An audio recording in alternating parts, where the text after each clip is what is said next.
안녕하셨습니까? 네. 136페이지 대리행위 할 차례입니다.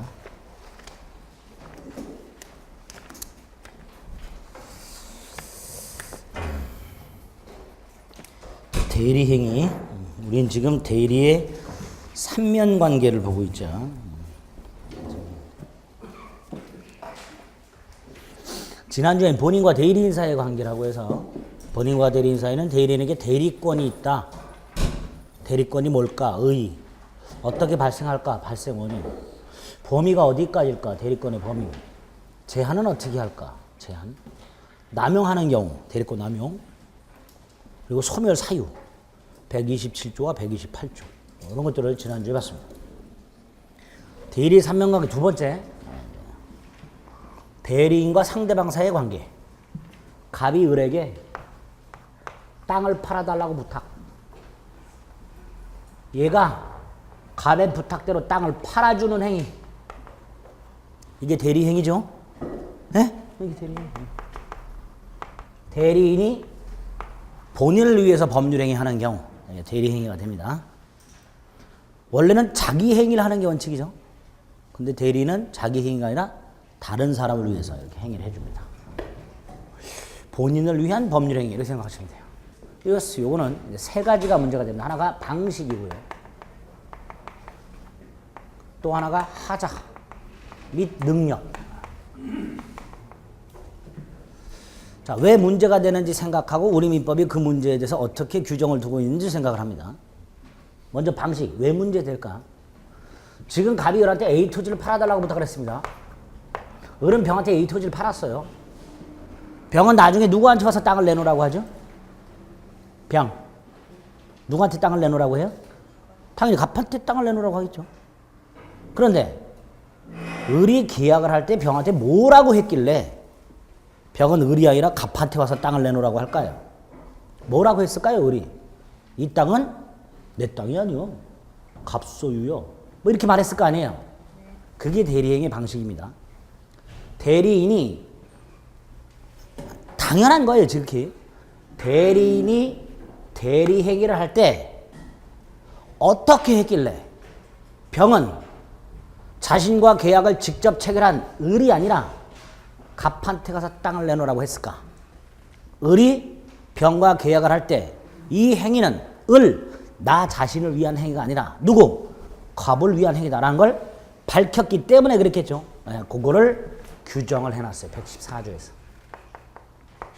본인을 위한 것임을 표시라고 해서 대리인은 대리행위를 할 때 본인을 위한 것임을 표시해야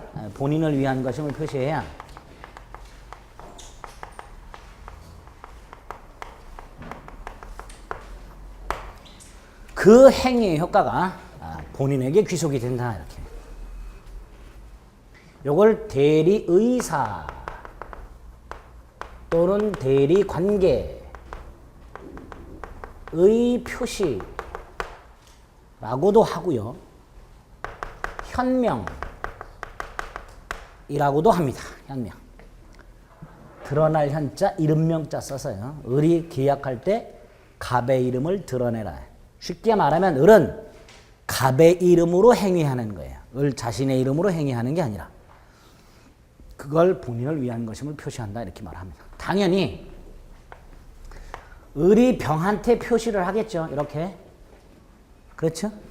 이때 을이 의사를 표시하는 걸 능동이라 그랬습니다. 반대가 있죠. 병이 을에게 표시하는 경우가 있죠. 이걸 뭐라 그래요? 수동. 그림을 이렇게 그리고 났더니 표시를 누가 하느냐가 능동과 수동이 다르죠. 능동은 누가 표시하고 을이, 수동은 누가 표시하고 상대방이. 요걸 현명의 주체 이렇게 불러요.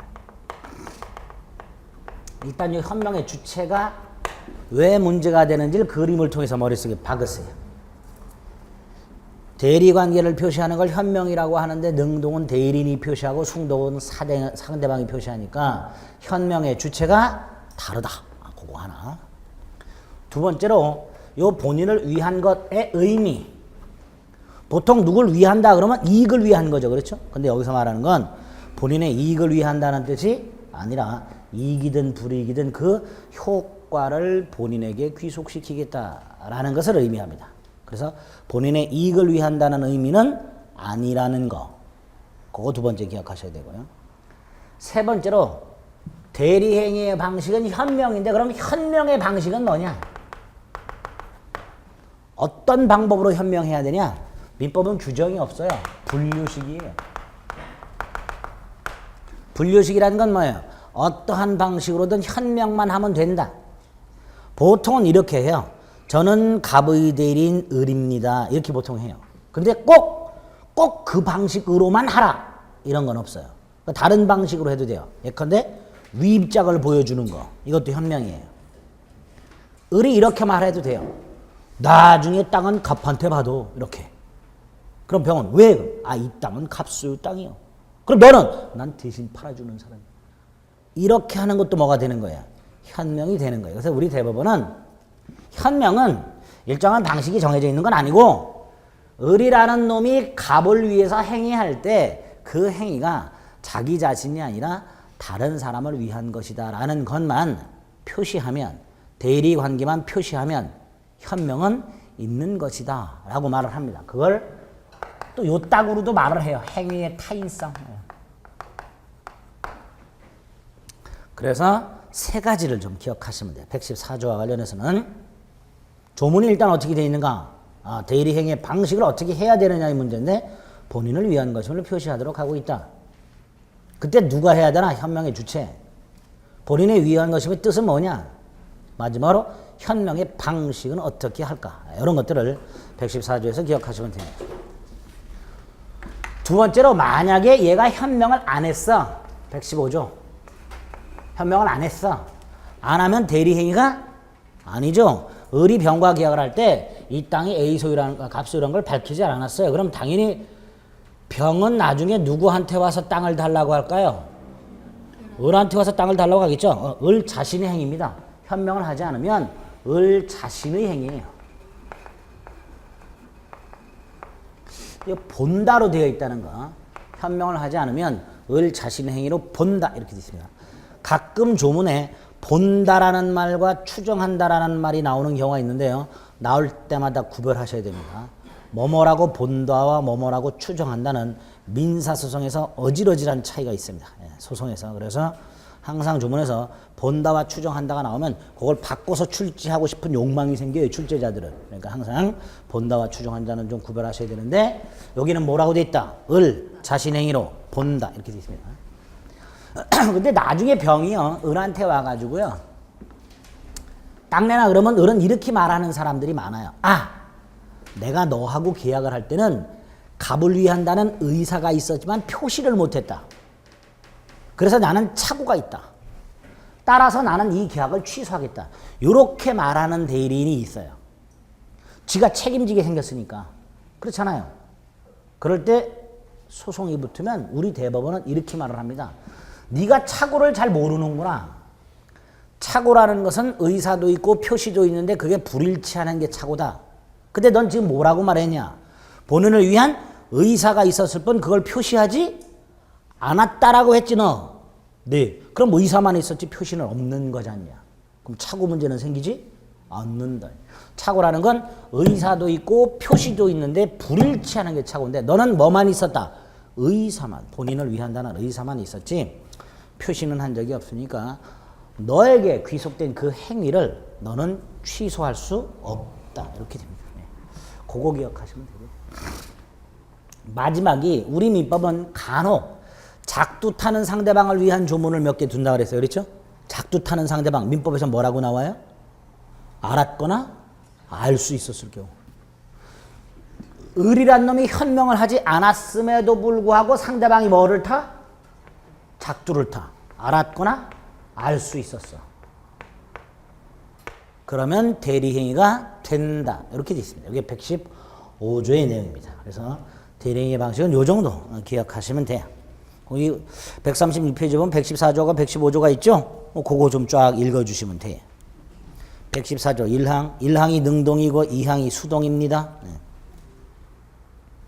오른쪽 의, 방식, 현명하지 않았을 때 어떻게 할 것인가 뭐 그런 것들 확인해 주시면 됩니다. 다음 페이지에 뭐 서명된 계약 당사자 확정 이런 거 지금 안 보셔도 됩니다. 자, 두 번째가 오른쪽 대리행위 하자라고 되어 있는데요. 이거는 대리행위도 법률행위니까 당연히 우리가 지금까지 봤던 법률행위 일반적 효력 요건을 갖춰야 됩니다. 그런데 그 효력 요건을 누가 갖춰야 되느냐의 문제예요. 왜냐하면 대리인을 통해서 행위를 하게 되면 당사자와 행위자가 달라져요. 지금 갑이 을에게 땅을 팔아달라고 부탁을 해서 을이 매매계약을 했을 때 매매계약의 당사자가 누구예요? 다시 한번 갑이 을에게 땅을 팔아달라고 부탁을 했습니다. 을이 그 땅을 병과 계약을 통해서 팔았어요. 자, 매매계약의 당사자가 을병이에요? 갑병이에요? 계약의 당사자. 예? 계약의 당사자? 갑병이죠. 을은 대리인입니다. 당사자는 갑병이에요.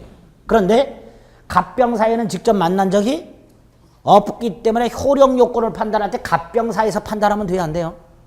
안 되죠. 을병 사이에서 판단해야죠. 행위는 누가 했으니까? 을이 했으니까. 그런데 을병이 한 계약이 효력 요건을 갖추지 못하면 무효 또는 취소죠. 그 효과는 누구한테 귀속이 돼요? 갑한테 귀속이 돼요. 예. 그래서 대리행위에서만큼은 효력 요건을 판단하는 기준과 그 효력이 귀속되는 자도 달라지는 이런 현상이 나타납니다. 예를 들어서 갑이 을한테 토지를 사오라고 부탁했어요. 토지를 사오라고 부탁을 했습니다. 그래서 을이 병을 만나갖고 토지를 샀어요. 매매. 병이 매도인이죠. 근데 이 병 매도인은 땅을 이미 정한테 판 상태예요. 얘가 제1매수인이고 이게 제2매매계약이에요. 이런 경우 있을 수 있죠. 갑이 을한테 땅을 사오라고 해서 을이 병과 땅을 사는 계약을 했는데 앞불사 그 땅은 이미 정한테 팔린 상태. 자, 이때 제2매매계약이 예외적으로 반사의 질서행위가 되는 경우가 있었습니다. 매도인의 배임행위와 제2매수인의 적극가담행위. 그러면 예를 들어서 얘가 매도인이잖아요. 그렇죠? 예? 얘가 배임행위가 있다는 전제로 제2매수인이 적극가담을 했다면 제2매매계약은 반사의 질서는 무효가 될 텐데 누가 제2매수인이에요? 제2매수인이 누구예요? 갑이죠. 갑. 을은 제2매수인의 대리. 근데 갑은 병을 만난 적이 없으니까 갑이 적극가담한다는 건 있을 수 없고 누가 적극가담을 해요? 대리인. 그래서 대리인을 기준으로 판단하게 되는 거예요. 그래서 우리 대법원도 대리인이 만약에 적극가담을 했다면 본인이 적극가담을 한 적이 없다 하더라도 그 대리인에 의해서 이루어진 제2매매 계약은 반사회 질서행위로 무효다. 누굴 기준으로 한다? 대리인. 그게 116조 1항이고 대리행위 하자의 문제예요. 자, 대리인을 기준으로 하니까 이제 게임 끝났어요. 사기강박도 누가 당해야 돼요? 갑이 을을 통해서 계약을 할 때 사기강박 누가 당해야 갑에게 취소권이 생겨요? 을이 사기강박을 당해야 갑에게 취소권이 생깁니다. 갑이 사기강박을 아무리 당했다 하더라도 대리인 을이 사기강박을 당하지 않는 한 갑에게는 취소권이 생기지 않습니다. 차고도 마찬가지죠. 본인의 의사와는 전혀 관계없이 대리인 을의 의사와 표시가 불일치하는 게 차고 이렇게 되겠죠. 선악도 마찬가지입니다. 갑이 을을 통해서 경과 계약을 했는데 이 병이란 놈이 을과 계약을 할 때 이렇게 비진이 표시를 했어요. 만약에 비진이 표시는 원칙적으로 유효하되 상대방이 알았거나 알 수 있었을 경우 무효가 되죠. 자, 병이 비진이 표시를 했을 때 그 병의 비진이 표시의 상대방이 누구예요? 갑이에요? 을이에요? 병이 비진이 표시를 했어요, 지금? 상대방이 누구예요? 갑이에요? 을이에요? 갑이죠. 갑이죠. 을은 상대방의 대리인입니다. 잊지 마세요. 을은 상대방의 대리인이에요. 그러면 병이 이 땅이 A 소유라는 갑 소유라는 걸 밝히지 않았어요. 그럼 당연히 병은 나중에 누구한테 와서 땅을 달라고 할까요? 을한테 와서 땅을 달라고 하겠죠. 을 자신의 행위입니다. 현명을 하지 않으면 을 자신의 행위예요. 이거 본다로 되어 있다는 거. 현명을 하지 않으면 을 자신의 행위로 본다 이렇게 되어 있습니다. 가끔 조문에 본다라는 말과 추정한다라는 말이 나오는 경우가 있는데요. 나올 때마다 구별하셔야 됩니다. 뭐뭐라고 본다와 뭐뭐라고 추정한다는 민사소송에서 어질어질한 차이가 있습니다. 소송에서. 그래서 항상 주문에서 본다와 추정한다가 나오면 그걸 바꿔서 출제하고 싶은 욕망이 생겨요. 출제자들은. 그러니까 항상 본다와 추정한다는 좀 구별하셔야 되는데 여기는 뭐라고 돼 있다? 자신행위로 본다 이렇게 돼 있습니다. 근데 나중에 병이요. 을한테 와가지고요. 딱 내나 그러면 을은 이렇게 말하는 사람들이 많아요. 내가 너하고 계약을 할 때는 갑을 위한다는 의사가 있었지만 표시를 못했다. 그래서 나는 착오가 있다. 따라서 나는 이 계약을 취소하겠다. 이렇게 말하는 대리인이 있어요. 지가 책임지게 생겼으니까. 그렇잖아요. 그럴 때 소송이 붙으면 우리 대법원은 이렇게 말을 합니다. 네가 착오를 잘 모르는구나. 착오라는 것은 의사도 있고 표시도 있는데 그게 불일치하는 게 착오다. 근데 넌 지금 뭐라고 말했냐? 본인을 위한 의사가 있었을 뿐 그걸 표시하지 않았다라고 했지 너. 네. 그럼 의사만 있었지 표시는 없는 거잖냐. 그럼 착오 문제는 생기지 않는다. 착오라는 건 의사도 있고 표시도 있는데 불일치하는 게 착오인데 너는 뭐만 있었다? 의사만. 본인을 위한다는 의사만 있었지 표시는 한 적이 없으니까 너에게 귀속된 그 행위를 너는 취소할 수 없다. 이렇게 됩니다. 그거 기억하시면 되고요. 마지막이 우리 민법은 간혹 작두 타는 상대방을 위한 조문을 몇 개 둔다 그랬어요. 그렇죠? 작두 타는 상대방 민법에서 뭐라고 나와요? 알았거나 알 수 있었을 경우. 을이란 놈이 현명을 하지 않았음에도 불구하고 상대방이 뭐를 타? 작두를 타. 알았거나 알 수 있었어. 그러면 대리행위가 된다. 이렇게 되어 있습니다. 이게 115조의 내용입니다. 그래서 대리행위 방식은 이 정도 기억하시면 돼요. 거기 136페이지 보면 114조가 115조가 있죠? 그거 좀 쫙 읽어주시면 돼요. 114조 1항이 능동이고 2항이 수동입니다. 오른쪽 의, 방식, 현명하지 않았을 때 어떻게 할 것인가 뭐 그런 것들 확인해 주시면 됩니다. 다음 페이지에 뭐 서명된 계약 당사자 확정 이런 거 지금 안 보셔도 됩니다. 자, 두 번째가 오른쪽 대리행위 하자라고 되어 있는데요. 이거는 대리행위도 법률행위니까 당연히 우리가 지금까지 봤던 법률행위 일반적 효력 요건을 갖춰야 됩니다. 그런데 그 효력 요건을 누가 갖춰야 되느냐의 문제예요. 왜냐하면 대리인을 통해서 행위를 하게 되면 당사자와 행위자가 달라져요. 지금 갑이 을에게 땅을 팔아달라고 부탁을 해서 을이 매매계약을 했을 때 매매계약의 당사자가 누구예요? 다시 한번 갑이 을에게 땅을 팔아달라고 부탁을 했습니다. 을이 그 땅을 병과 계약을 통해서 팔았어요. 자, 매매계약의 당사자가 을병이에요? 갑병이에요? 계약의 당사자. 예? 계약의 당사자? 갑병이죠. 을은 대리인입니다. 당사자는 갑병이에요. 그런데 갑병 사이에는 직접 만난 적이 없기 때문에 효력 요건을 판단할 때 갑병 사이에서 판단하면 돼요? 안 돼요? 안 되죠. 을병 사이에서 판단해야죠. 행위는 누가 했으니까? 을이 했으니까. 그런데 을병이 한 계약이 효력 요건을 갖추지 못하면 무효 또는 취소죠. 그 효과는 누구한테 귀속이 돼요?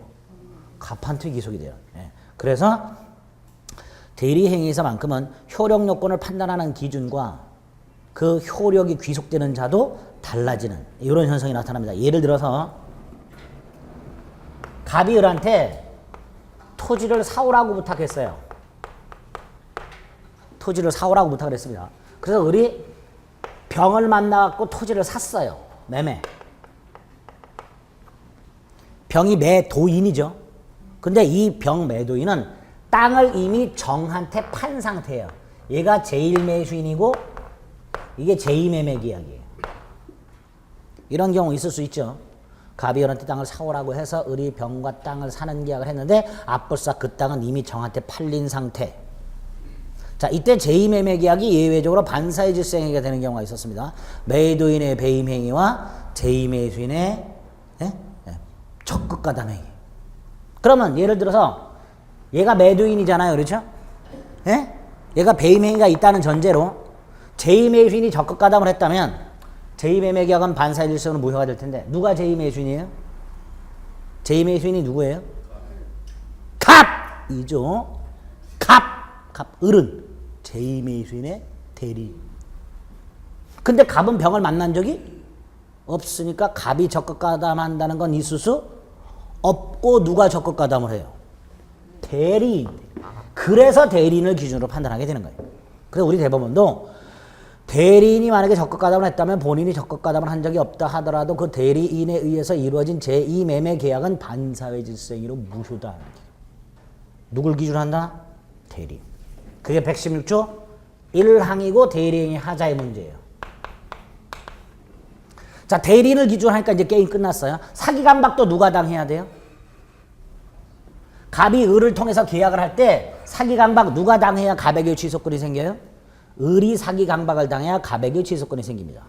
갑이 사기강박을 아무리 당했다 하더라도 대리인 을이 사기강박을 당하지 않는 한 갑에게는 취소권이 생기지 않습니다. 차고도 마찬가지죠. 본인의 의사와는 전혀 관계없이 대리인 을의 의사와 표시가 불일치하는 게 차고 이렇게 되겠죠. 선악도 마찬가지입니다. 갑이 을을 통해서 경과 계약을 했는데 이 병이란 놈이 을과 계약을 할 때 이렇게 비진이 표시를 했어요.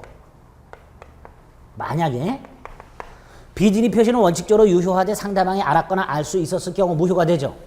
자, 병이 비진이 표시를 했을 때 그 병의 비진이 표시의 상대방이 누구예요? 갑이에요? 을이에요? 병이 비진이 표시를 했어요. 지금 상대방이 누구예요? 갑이에요? 을이에요? 갑이죠. 을은 상대방의 대리인입니다. 잊지 마세요. 을은 상대방의 대리인이에요. 그러면 병이 비진이 표시했을 때 상대방 갑이 알았거나 알 수 있었어야 무효가 되겠죠. 그런데 병은 갑을 만난 적이 없어. 그럼 결국 누가? 얘가. 그래서 대리인을 기준할 수밖에 없는 거예요. 이 경우에도 병의 비진이 표시해서 상대방 갑이 아니라 상대방의 대리인 을이 알았거나 알 수 있었을 경우에 무효가 된다. 이렇게 얘기합니다. 그래서 대리인에 의한 법률 행위가 효력 요건을 갖췄는지 여부는 기본적으로 누굴 기준으로 판단한다? 대리인 기준으로 판단한다. 이게 116조 1항입니다. 예외가 있겠지요. 예외는 뭘까요? 누굴 기준으로 한다는 걸까요? 본인 기준 하는 경우가 있다. 두 가지가 있습니다. 하나가 116조 2항이에요. 이런 경우 갑이 을에게 특정한 행위를 위임을 하고 어떤 일을 맡겼다 이런 뜻이에요. 특정 행위를 위임했다는 건 복잡한 말이 아닙니다. 갑이 을에게 일을 맡겼고 여기서 끝나지 않고 지시. 갑이 뭐를 한다고요? 지시. 보통 대리의 경우에는 일을 맡긴 걸로 끝나요. 본인은 참견하지 않습니다. 지시 안 해요.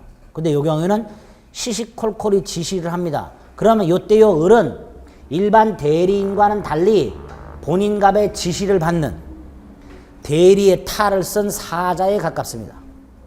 따라서 이 경우에는 갑을 기준으로 하겠다. 이게 우리 민법 조문 태도예요.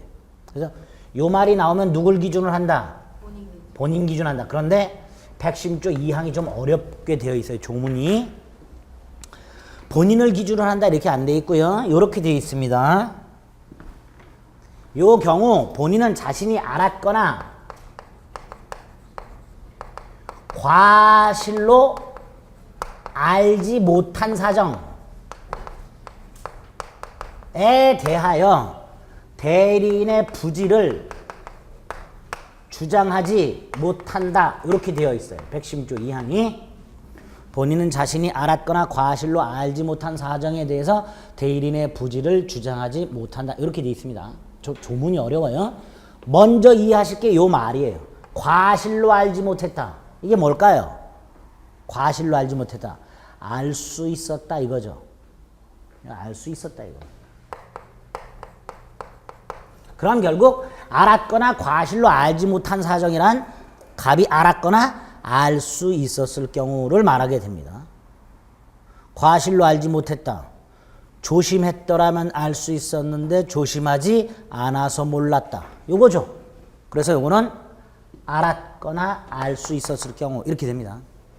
두 번째로 만약에 이 상황에서 얘를 기준으로 한다면, 을을 기준으로 한다면 갑은 이렇게 말할 수 있어요. 갑은 을을 기준으로 한다면 나는 그 사실을 알았지만 대리는 몰랐잖냐라고 주장할 수가 있는 거예요. 누굴 기준으로 하면?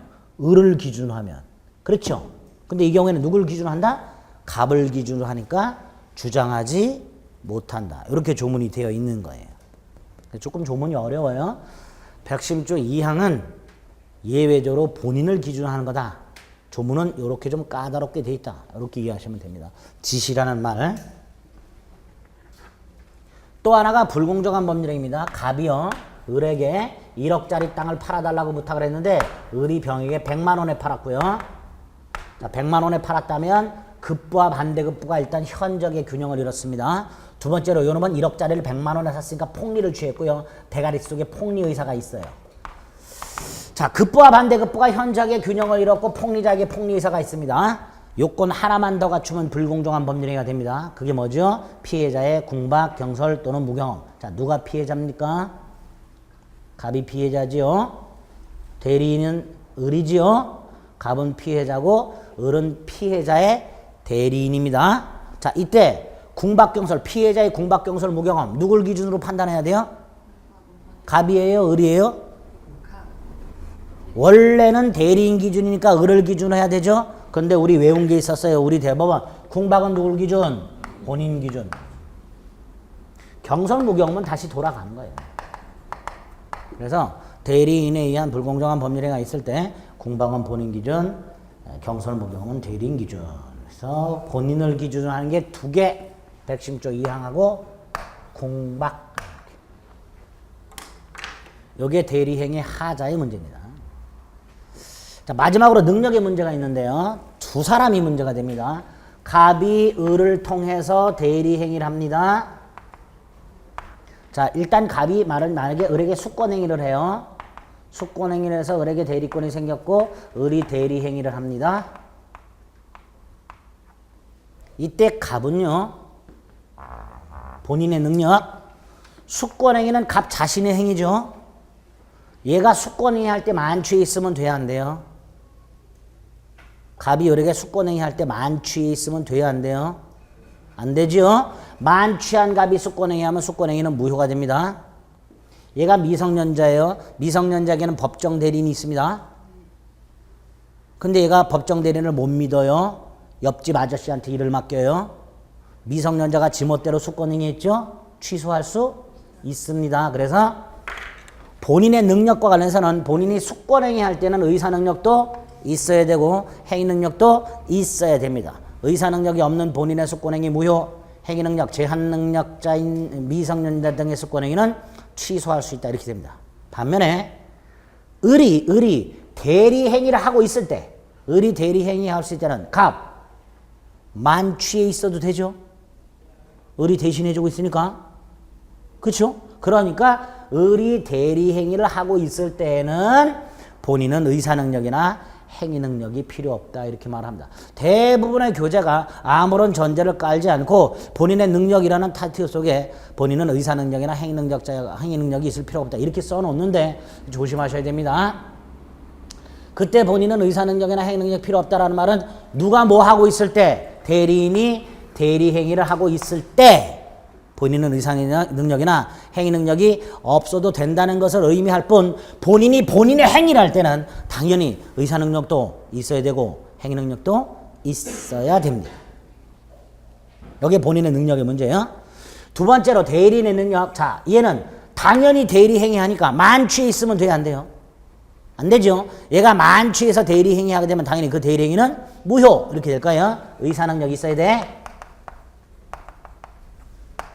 문제는 117조. 대리인은 행위능력자임을 요하지 않는다. 이렇게 해놨어요. 자, 을이요. 땅을 팔아달라는 부탁을 했어요. 갑이요. 그런데 누구한테 부탁을 했나 봤더니 옆집 15살 중학교 2학년짜리한테 부탁을 했어요. 왜 옆집에 있는 15살짜리 중학교 2학년짜리한테 부탁을 했을까요? 갑은? 네? 얘는 왜 15살짜리한테 부탁을 했을까? 팔아달라고? 에? 중개사 자격증이 있어, 얘가. 뭐가 있다고? 중개사 자격증이 있어. 지금까지 25회 시험에서 가장 최연소 합격자 중2. 그 다음 최연소 합격자 17살 고2. 고1인가 고2인가. 얘는 남학생이었고요. 그 고2짜리는 여고생이었어요. 제한능력자도 붙는 시험이라고 그랬어요. 최고령 합격자 78세. 저한테 가끔 공부하시다가 말고 이제 나이가 들어서 안 돼. 그런 얘기 하지 마세요. 78세도 붙는 시험입니다. 여기 아직 그 정도 안 되셨잖아요. 그렇죠? 그러니까 그 78세 되신 분은 제가 모 학원에서 강의할 때 강의를 들으셨던 분이세요. 실력은 좋으세요. 실력은 좋으신데 읽는 속도가 일단 다른 사람의 2배. 2배 걸려요. 시간이. 두 번째로 모의고사 볼 때는 안 그러시는데 실전 가면 덜덜덜덜 답안지를 몇 번을 바꾸세요. 늦게 읽으세요. 그러니까 실력은 되는데 계속 떨어지시는 거예요. 근데 끝내 붙으셨어. 읽는 훈련하시고 손을 딱 이렇게 해서 끝내 붙으셨어. 대단하죠? 네, 대단해요. 그러니까 이거 힘들다. 그런 생각하시면 안 돼요. 얘도 붙고 이분도 붙고. 지금까지 제가 강의하면서 가장 오래 공부하신 분 11년 차에 붙으신 분. 의지한국인 씨. 의지한국인. 우린 그러면 안 되죠. 악물고 하셔가지고 오래 붙으셔야 돼요. 자, 어쨌건 갑이 15세 미성년자한테 팔아달라고 부탁을 해서 얘가 팔았어요. 그런데 얘는 법정 대리인이 있죠. 원래 미성년자는 법정 대리인 동의받아야 되잖아요. 근데 미성년자가 법정 대리인 동의받아야 되는 것은 자기 자신의 행위할 때 동의받는 거예요. 남의 행위를 대신해 줄 때는 동의받을 필요가 없어서 이렇게 해놓은 거예요. 그래서 미성년자 같은 제한능력자는 자기 자신의 행위할 때는 동의를 받아야 되지만 법정 대리인 동의를 받아야 되지만 지금 을은 갑수유 땅을 팔아주는 거잖아요. 그러니까 을 자신의 부모 동의를 받을 이유가 없는 거예요. 그래서 행위능력자임을 요하지 않는다라고 해놨고요. 그 구체적인 의미는 제한능력자가 타인의 대리행위를 했을 때 그 대리행위는 이 을의 제한능력을 이유로 뭐 할 수 없다? 취소할 수 없다라는 거예요. 자기 자신의 행위할 때는 부모 동의를 받아야 되고 받지 않으면 취소할 수 있지만 남의 행위를 해줄 때는 동의받을 필요가 없으니까 취소 못한다 이렇게 되는 거예요. 근데 이것만 생각하시면 안 되고요. 갑과 을이 수수료를 주는 계약을 했어요. 갑이 을한테 야 너 자격증 땄다며 내 거 좀 팔아줘 그랬더니 이놈이 벌써 돈 마사놨어. 아저씨 그냥은 못하지요. 뭐. 그래? 그럼 수수료 줄게. 계약을 맺었어요. 이때 이 계약 원인관계 을의 입장에서 봤을 때 대리행위예요? 을 자신의 행위예요? 이건 을 자신의 행위죠. 당연히 부모 동의 받아야 되죠. 안 받았다 그러면 이거 뭐 할 수 있는 거예요? 취소할 수 있다.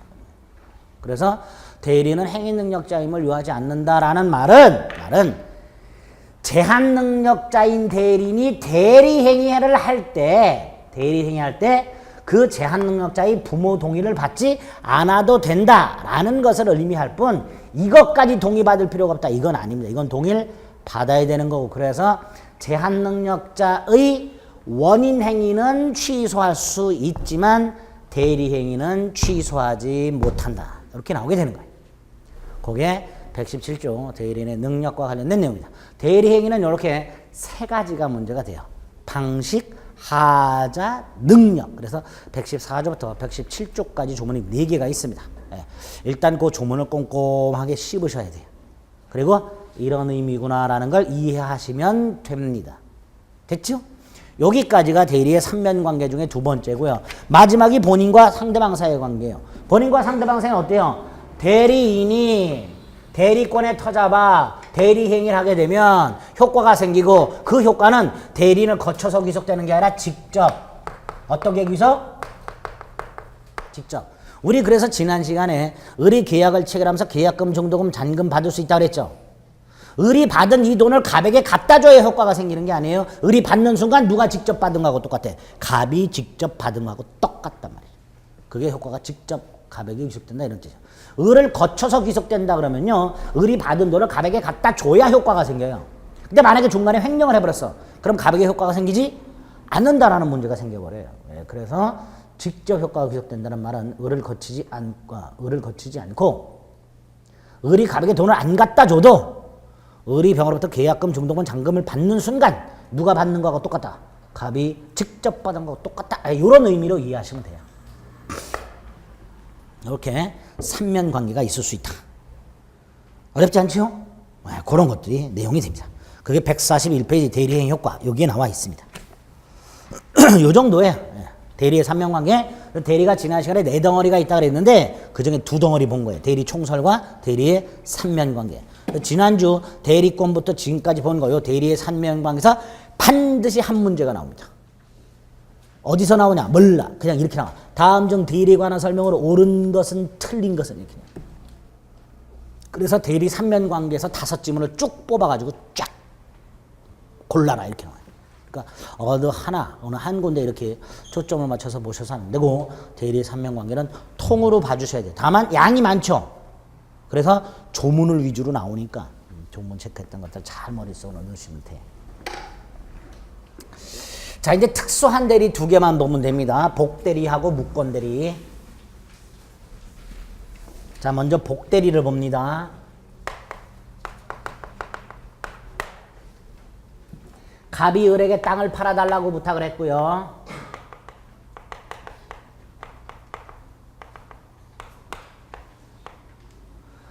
을이 갑의 부탁대로 땅을 팔아주면 이게 대리행위죠. 근데 을이 뭔 사정이 생겼어요. 병한테 재부탁했어요. 그래서 병이 정에게 A 토지를 매각합니다. 대리행위를 통해서 이때 병 누구의 땅을 팔았습니까? 갑수의 땅을 팔았습니다. 나중에 정은 누구한테 가서 땅 내놓으라고 해야 돼요? 갑에게. 그럼 결국 병은 을의 대리인이에요? 갑의 대리인이에요? 갑의 대리인입니다. 갑의 땅을 팔았어요. 그런데 갑의 부탁을 받았어요? 을의 부탁을 받았어요? 을의 부탁을 받았습니다. 이렇게 대리인이 선임한 본인의 대리인을 뭐라 한다? 복대리. 대리인이 선임한 본인의 대리인을 복대리라고 합니다.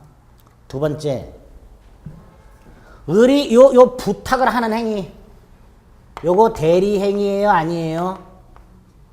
을이 병에게 팔아달라고 부탁을 하는 행위, 대리행위예요, 아니에요? 아니죠, 당연히.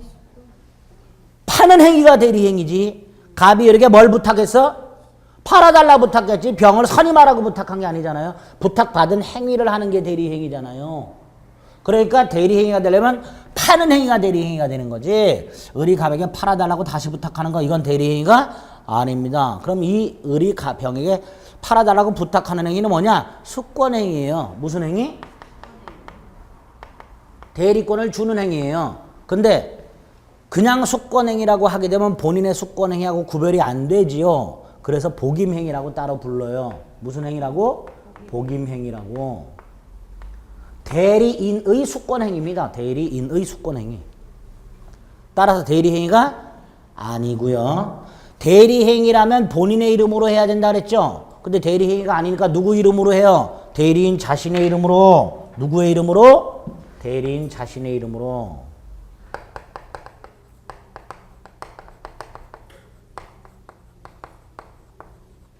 그래서 복대리의 뜻이 완성이 됩니다. 대리인이 대리인 자신의 이름으로 선임한 본인의 대리인 이렇게 됩니다. 그게 복대리의 뜻이에요. 대리인이 대리인 자신의 이름으로 선임한 본인의 대리인. 자, 몇 가지 특징을 생각해 봅니다. 첫째, 을이 병에게 이렇게 부탁을 했다 해서 을의 대리권이 소멸을 할까요? 안 할까요? 을의 대리권 소멸하지 않습니다. 복대리를 선임했을 때 대리권을 소멸한다라는 규정을 본 적은 없어요. 우리가 그렇죠? 그러니까 소멸하지 않아요.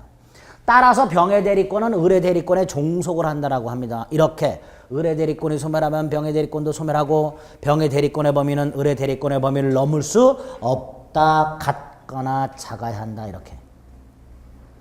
그 다음에 병이 대리 행위를 했어요. 갑에게 만약에 손해가 생겼어요. 병 책임져요, 안 져요? 안 져요. 대리는 대리 행위를 통해서 본인에게 아무리 손해가 생겼다 하더라도 아무런 책임을 지지 않는 걸 원칙으로 한다고 그랬습니다. 얘는 대리 행위를 했기 때문에 책임을 안 져요. 근데 얘는 대리 행위가 아니죠. 책임져야지. 그래서 대리인은 복대리인의 행위로 본인에게 손해가 생기면 복대리는 책임지지 않지만 대리는 뭔 진다? 책임진다. 안 지려면 병을 철저하게 감독해야죠. 그래서 대리인에게는 감독권이라는 게 있어요. 그 감독권에 복종한다. 이렇게 돼요. 복대리는 대리인의 감독권에 복종한다. 마지막으로 이 병이라는 놈은 의뢰 수권행위에서 대리권이 생겼죠. 항상 의뢰 수권행위에서 생기죠. 그러니까 병은 언제나 임의 대리인. 언제나 무슨 대리인? 언제나 임의 대리인.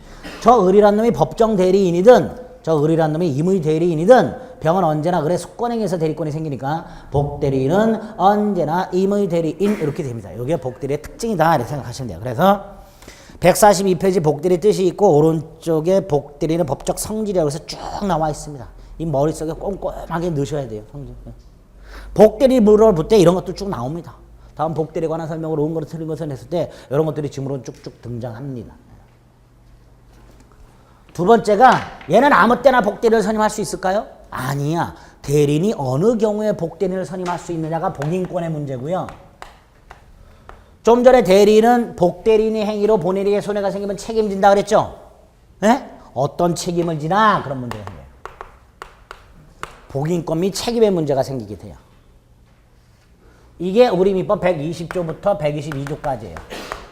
먼저 임의 대리는 어떨까? 임의 대리는 원칙이 복대리인 선임 못해요. 원칙이 뭐라고요? 복대리인 선임 못해요. 왜? 임의 대리는 본인이 믿었기 때문에 일을 맡겼잖아요. 본인의 신뢰에 터져봐 대리인이 된 사람이에요.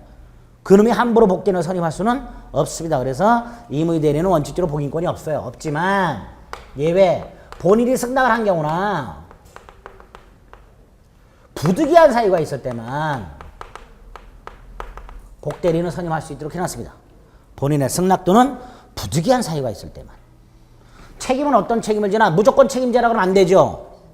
선임을 잘못하거나 감독을 잘못했을 때 이거 선임 감독상 책임 이렇게 불러요. 반면에 법정 대리는요. 본인이나 대리인의 의지와는 무관하게 법률 규정 따위서 대리인이 됐죠. 그래서 이 법정 대리인은 자유로워요. 좀 무제한 복인권이 있어요. 대신 무조건 책임져요. 아무런 잘못이 없어도 책임져요. 그래서 법정 대리인은 그 책임으로 복대리인을 선임할 수 있다 이렇게 되어 있습니다. 그 의미는 법정 대리인은 별다른 이유가 없어도 복대리인을 선임할 수 있고 다만 책임만 무조건 져라 이런 뜻이에요.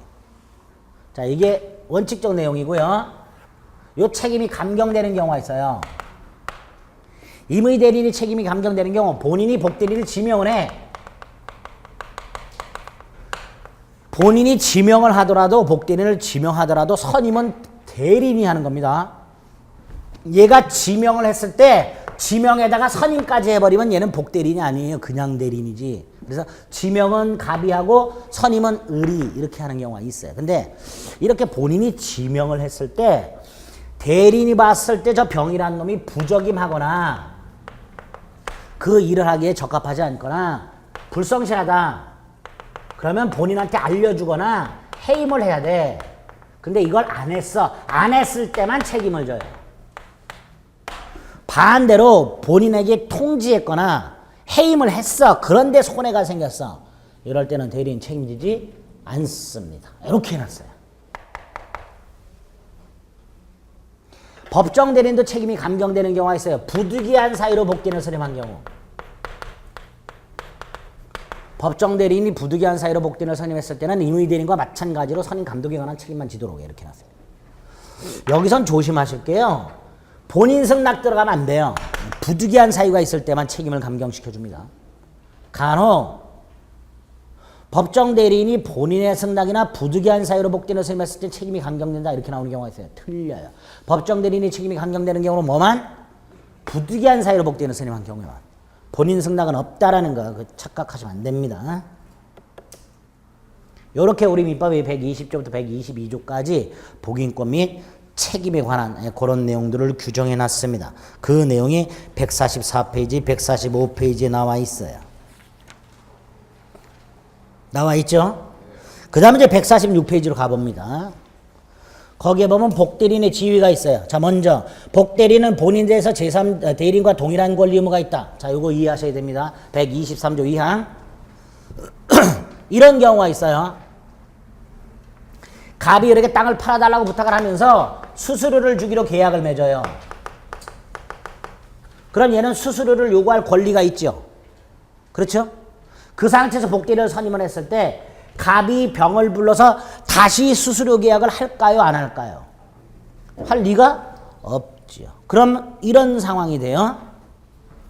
대리행위는 누가 하고 병이 하고 수수료는 누가 챙기고 을이 챙기고 이런 문제가 생겨요. 갑을 사이에는 수수료를 주기로 하는 계약을 했는데 갑병 사이에는 따로 수수료를 주는 계약을 체결하지 않으니까 대리행위는 병이 열심히 했는데 수수료는 누가 챙겨먹는? 을이 챙겨먹는 이런 경우가 생겨요. 그래서 우리 민법은 123조 2항을 둬가지고요. 본인과 대리인 사이의 계약을 통해서 권리 의무가 존재한다면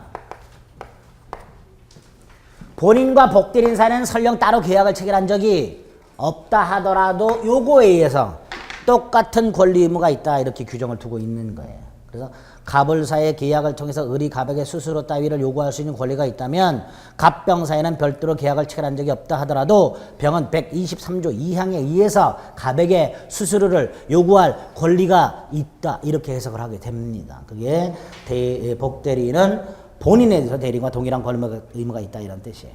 그럼 양가로 2번 얘는 누구의 대리인이라고 그랬어요?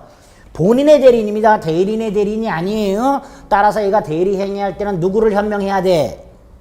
본인을 현명을 해야지 자신을 선임해준 을을 현명해서는 안 됩니다. 대리인의 대리인이다 가끔 이렇게 나오는 경우가 있어요. 대리인의 대리인이 아니에요. 본인의 대리인입니다. 조심하셔야 되고요. 3번은 아까 말씀드린 거 대리인의 감독을 받는다. 그 다음에 복대리권에 보면 대리인의 대리권보다 클 수 없다. 대리인의 대리권이 소멸하면 복대리권도 소멸한다. 대리인이 대리권을 복대리인을 선임했다 하더라도 그 대리인의 대리권을 소멸하지 않는다. 그렇죠? 그런 것들이 을과 병 사이의 관계로 지문들이 나올 수 있는 것들입니다. 대충 다 이해가 되시죠? 됐습니다. 하나만 앞에서 체크합니다. 143페이지. 맨 밑에 복대리인의 복인권 유무. 얘도 또 다른 복대리인 선임할 수 있을까? 얘가 선임한 복대리인. 뭐 굳이 이름 붙이면 무슨 대리인? 복복대리인. 또 얘도 선임할 수 있는가? 굳이 이름 붙이면 복복복대리인 뭐 이렇게 되겠죠. 그냥 다 복대리인이에요. 그냥 다 복대리인인데 복대리인도 또 다른 복대리인을 선임할 수 있을까? 이렇게 대답하셔야지죠. 복대리인은 임의 대리인과 마찬가지로 복인권을 가진다. 이렇게 말을 해야 되죠. 왜? 복대리인은 언제나 무슨 대리인? 언제나 임의 대리인이라고 했으니까 예를 들어서 법정 대리인이 선임한 복대리인은 법정 대리인과 마찬가지로 복인권을 가진다. X. 법정 대리인이 선임을 했든 임의 대리인 선임을 했든 복대리인은 임의 대리인이기 때문에 임의 대리인과 마찬가지로 복인권을 가진다 라고 말을 해야 되죠. 그때 임의 대리인과 마찬가지로 복인권을 가진다 이 뜻이 뭐예요? 원칙 또 다른 복대리인 선임할 수 없고 본인 승낙이나 부득이한 사유가 있을 때만 복대리인은 또 다른 복대리인을 선임할 수 있다. 그럼 이렇게 법정 대리인이 선임한 복대리인은 법정 대리인과 마찬가지로 원칙적으로 또 다른 복대리인을 선임할 수 있다. X. 이렇게 생각해요. X. 시험 문제가 그런 식으로 나올 수 있단 말이에요. 그런 식으로. 정확하게 복대리인은 언제나 무슨 대리인이므로 임의 대리인이므로 임의 대리인과 마찬가지로 복인권을 갖는다. 원칙적으로 또 다른 복대리인을 선임할 수 없고 본인 승낙이나 부득이한 사유가 있을 때만 복대리인을 선임할 수 있다. 이렇게 이해하시면 됩니다. 됐죠? 마지막이 다시 돌아가셔서 146페이지 복대리권 소멸. 복대리권 소멸 사유 크게 두 덩어리가 있는 거예요. 대리인의 대리권이 소멸하면 복대리권도 소멸하는 경우가 있을 것이고 복대리 권만 소멸하는 경우도 있을 것이고 그 중에서 복대리 권만 소멸하는 경우 생각해 볼까요? 여기 보세요. 복대리 권만 소멸하는 경우 복대리인의 사망 그럼 요것만 소멸하죠. 복대리인의 성년 후견의 개시 요것만 소멸하죠. 복대리인의 파산 요것만 소멸하죠. 대리인의 숙권행위의 철회 그럼 뭐만 소멸해요? 복대리권만. 그렇죠? 근데 본인이 사망했어? 그럼 의뢰대리권도 소멸, 복대리권도 소멸 이렇게 되겠죠. 그래서 대리인의 대리권이 소멸하면 함께 소멸하는 경우가 있고 복대리권만 소멸하는 경우도 있고 시험 지문에 이렇게 나온 적 있어요. 다음 중 복대리권 소멸 사유가 아닌 거 복대리권 소멸 사유가 아닌 거 쭉 가다가 4번이 복대리인이 한정 후견의 개시 이렇게 나온 적 있어요. 그게 답이죠? 네? 복대리인이 사망하거나 성년 후견의 개시가 되거나 파산 선고를 받는 게 복대리권 소멸 사유인데 복대리인이 한정 후견의 개시가 됐다. 이건 복대리권 소멸 사유가 아니다. 이렇게 되겠죠. 네, 그래서 정리 복대리란 이런 걸 말한다. 특징은 이 그림 보고 이해하시자. 복인권 및 책임에 관한 규정 이렇게 되어 있다. 마지막으로 복대리의 권한 123조 2항 특히 대리인과 동일한 권리, 의무가 있다. 그리고 복대리인의 복인권과 복대리권 소멸 사유 이런 식으로 딱 왁구 잡아서 필요한 것만 머릿속에 딱 넣어두시면 복대리 문제는 충분히 푸실 수 있습니다. 올해 복대리 문제가 나올 가능성이 아주 높습니다. 무조건 맞으셔야 됩니다. 복대리는. 요 정도만 이해하시면 다 맞출 수 있습니다. 복대리 문제는 치사하게 사례 형태로 안 나와요. 거의 그냥 다음 복대리에 관한 설명으로 옳은 것은 틀린 것은 문장도 굉장히 짧아요. 한 10초 만에 풀 수 있어요. 복대리 문제가 나오면. 그래야 무권대리에서 시간을 좀 벌게 됩니다. 아시겠죠? 무권대리는 잠시 좀 쉬었다 보겠습니다.